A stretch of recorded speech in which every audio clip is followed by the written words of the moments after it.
We have to always be extraordinary.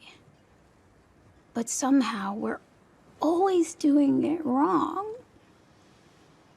Like, you have to be thin, but not too thin. And you can never say you want to be thin. You have to say you want to be healthy, but also you have to be thin. You have to have money, but you can't ask for money because that's crass.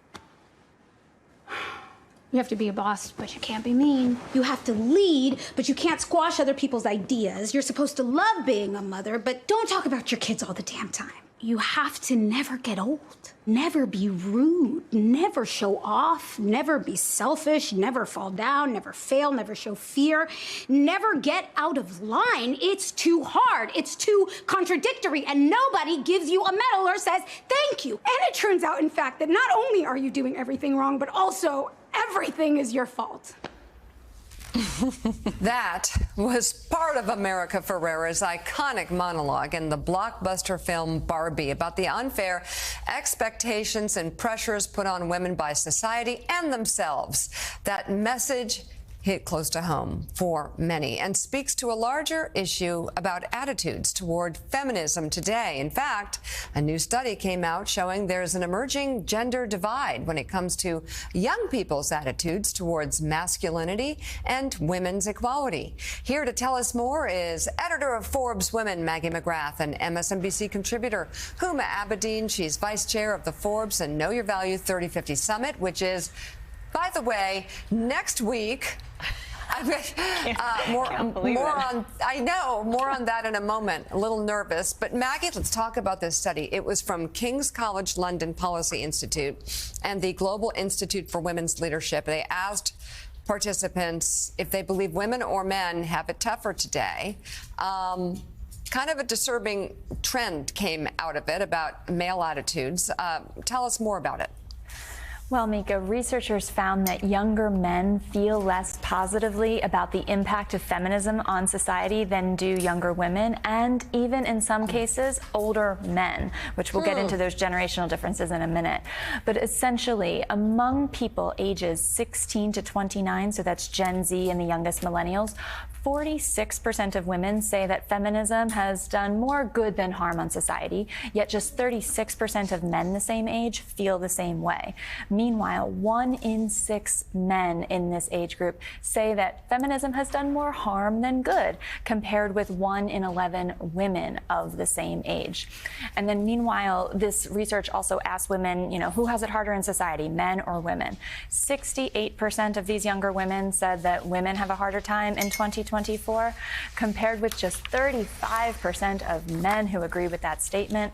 And really interestingly, it was the men over the age of 60 who said that we're the least likely to say that men have a harder time. So 17% of that age group said that men have a harder time in society, compared with 25% of men ages 16 to 59.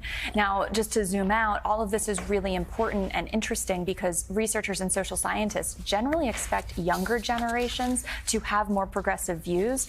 And Bobby Duffy, the head of the Policy Institute at King's College, said that this is a disturbing or unusual generational trend.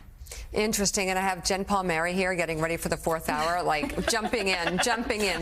Well, what's interesting about this is that I did this when I wrote this, my book, She Proclaims, about this on this topic. And what is interesting is that young women are more likely, and this confirms that, they are more likely to believe that women have it harder than than Gen X women. Yeah. Or baby boomer women. So it's what I see that's positive about this stuff about men is concerning is that younger women are seeing, they watched us. So they saw that we had a hard time, and so they think that women are going to have it harder. But I think it means they're better prepared for what they are facing. Okay.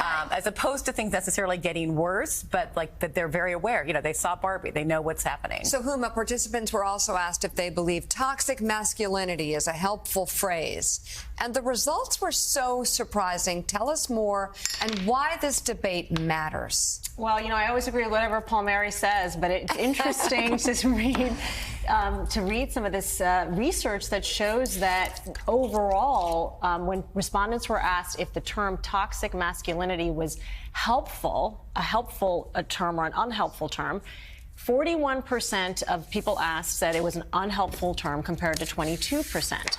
But when you actually dive down to younger people, and that's the ages 16 to 29 that Maggie was referring to, 47% of young women believe that the term toxic masculinity is a helpful phrase, which I found really kind of discouraging, actually. Yeah. Because it's this idea that you now have these younger generation of men and women, they're asked several things, and they agree on a few things. Number one, young men think that no more progress needs to be made on gender equality any more than older men.